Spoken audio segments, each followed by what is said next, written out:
The first thing the tourist coaches never mention about Auckland is the hum you can feel under your feet at 3:30 in the morning when the harbour is quiet and the Patukakawa branches stop rustling. The hum is the city's collected dreaming, a tide made of yearning and unfinished conversations. It rolls in from the Waitemata like mist, spreads through Karangahape Road's neon skeleton, then drips westward until it reaches the black sand beaches. Most people sleep straight through it. A very few learnt to ride it. Caleb Tanoa had grown up believing the hum was just traffic echo. But that was before the night his twin sister, Leilani, vanished beneath a rogue wave at Piha. It happened so fast, her shout, the snap of her leash, then nothing but foaming dark. Rescue boats combed the cove for days.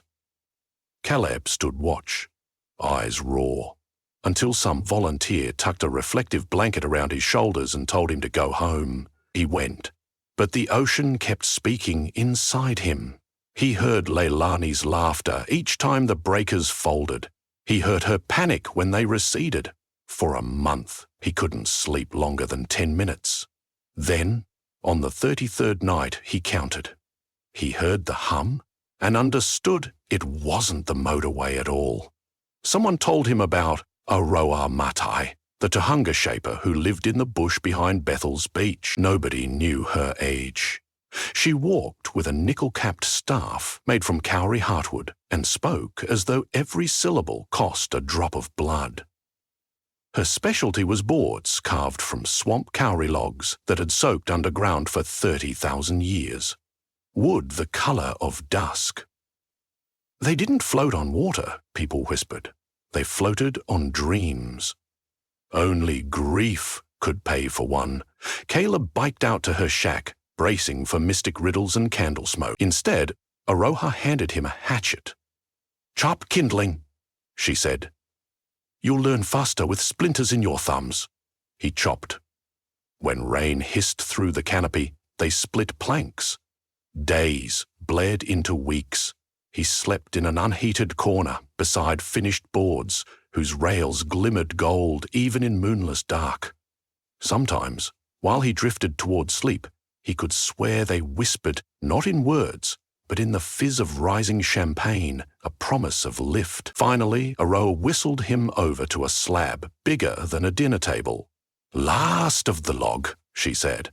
"The stump remembers every storm your ancestors prayed through." She traced a curl of shaving from the grain. "Shape it, the way you shaped your life around your sister. It'll know the route."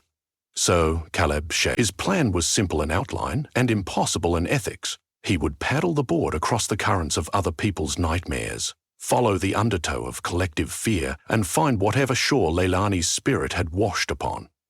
The living called that realm the knotted belt, each knot a bad dream, tightened nightly by the dreamer's pulse.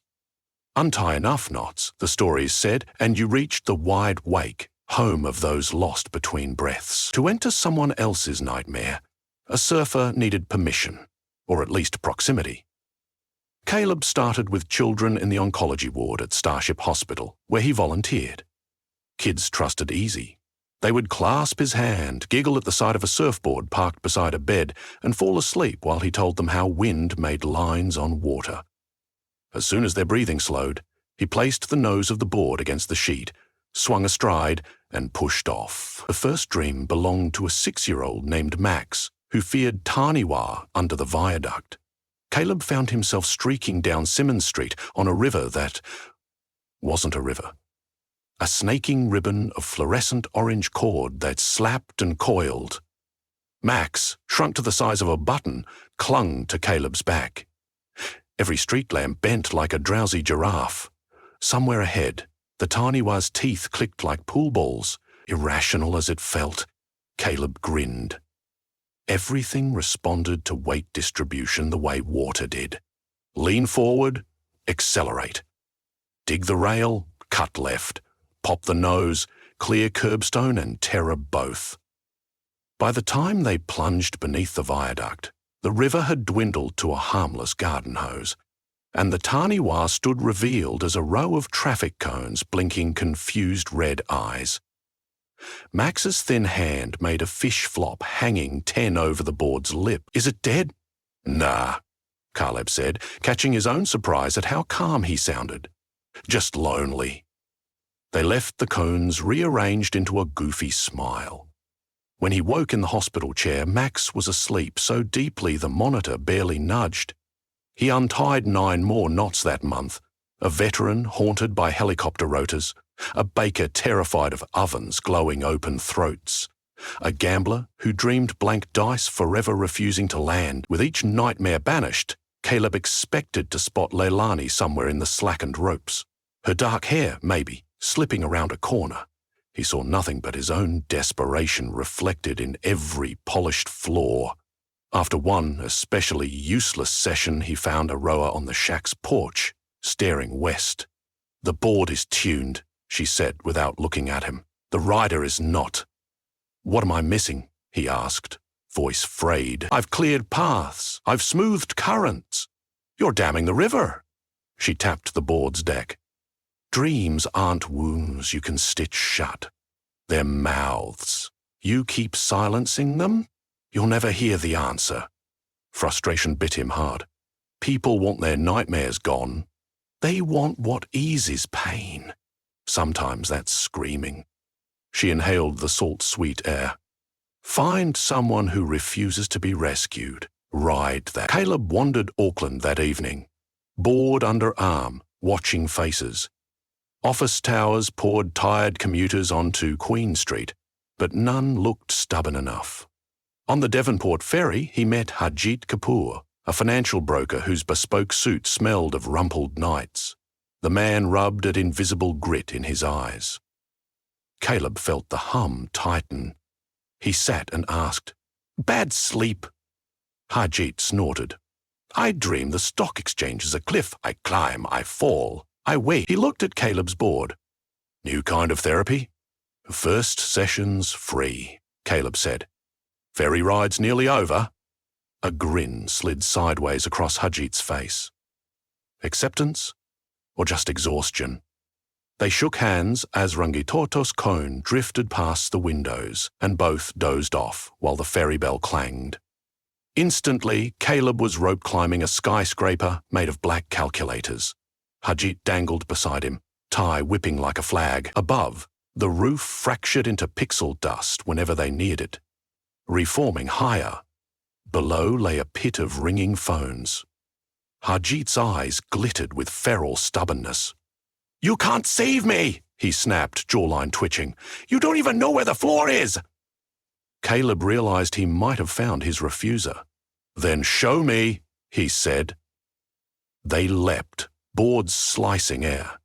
Gravity shrieked, phones roared. As they plummeted, wind peeled the calculator's keypad faces, numbers lifting like startled birds. Somewhere during the treacherous freefall, Caleb felt another current hook under his board, a side stream running colder, thicker. It pulled sideways, away from Harjit's spiral. He heard a voice both distant and dear. "Malilo." He yanked the board around. A white corridor unfolded, lined with doors slamming open and shut. A shape fled ahead. A girl with damp hair and one lavender jandal, Leilani's jandal. The real Leilani owned that pair. Their father had bought them at the Paiha Surf Club fundraiser. They were identical twins, and they'd argued over which shade belonged to whom. A drip of memory, her teasing, "You keep the plain purple, I'll rock the lavender." He paddled furiously along the air corridor. Each stroke stabbed pain beneath his ribs. Just when he reached her outstretched foot, the corridor's floor vanished. He toppled into a black lake, studded with distant porch lights, board spinning away in slow orbit. The water tasted like acrylic. Hands reached from below, cold, determined. As they closed around his shins, a different arm plunged in, heaving him upward. Harjit growled. "Stupid to jump without a line," Harjit growled. They breached the dream's surface onto a skeleton, quiet Devonport wharf. Harjit's face was grey. "Next time bring rope," he said, and disappeared in a fizz as the dream collapsed. Caleb jolted awake on the ferry bench, chest heaving. Harjit slumped opposite, drooling gently. When the broker finally stirred, he looked oddly rested. "Haven't felt this blank in years," he muttered. "Invoice me." Then he frowned. "You okay?" Caleb managed a thumbs up, but his pulse hammered with new proof. Leilani was in the knotted belt, and she wore only one jandal. The next lead arrived through Melly Var, a trauma nurse at Middlemore who recognized Caleb from news clips about the Pihei accident. She approached him in the cafeteria, eyes ringed by exhaustion. "I heard you stop nightmares," she said. "Mine keep me awake. You interested?" Her story tumbled out. Measles outbreak, 3 siblings in isolation, the youngest dying in her arms. Now each night she dreamed hospital corridors flooding red, but she had no wish to forget the kids. She wanted the dream's truth without its punishment. That, Caleb hoped, was the refusal Aroa meant. They met after Melee's shift in an unused ward. Fluorescent lights hummed overhead. Caleb balanced the board on 2 chairs. Melee lay down, one palm on the polished deck, and said, "Don't erase anything." He promised. The dream came on fast. Grey linoleum stretching forever, walls pulsing like throat tissue, alarms beeped Morse code. "Save. M.E. Save. M.E." Blood sluiced ankle deep. Melee stood waist deep, eyes hard. She pointed with her chin. "I'll fetch the kids. You check the drains." The drains? He realized she meant where the blood disappeared. He paddled the board upstream through slurry toward a stainless steel sluice gate glowing marine blue. The hum grew deafening. From behind the gate leaked a breathing he would have known anywhere, Leilani's asthma rasp after long paddles. He forced the latch. Water and blood sucked him through curved pipes until he was spat belly first onto a night beach bristling with broken boards. Moonlight showed Piha's Lion Rock, but wrong. Hollow, echoing. Kelp ribbons formed words in the foam line. He read, "Turn back." He advanced anyway. The sand crunched glassy dream strands tightening. Lights flickered on the water, dozens of dinghies, each bearing a lone figure who looked half-finished. Faces without noses, torsos missing shoulders. Finished thoughts of the living. Among them, balanced on a weather-beaten board too small for her height, stood Leilani. Haven't a jandal on her right foot, left foot bare. She held her arms as though about to dive but couldn't choose which side. She saw him, startled, joy warping into worry. "Cale, this isn't—" He stepped toward the tide, hundreds of lines yanked taut beneath the waves, each connected to a dreamer inland. Caleb realized the dinghies were anchored to mines across Auckland. Leilani was tethered to him. "Come home," he pleaded. "I am home," she answered softly, gesturing at the dinghies. "They're lost. I keep them company until their people learn the way." She nodded at Melee's pipe outlet, which shone like a lighthouse.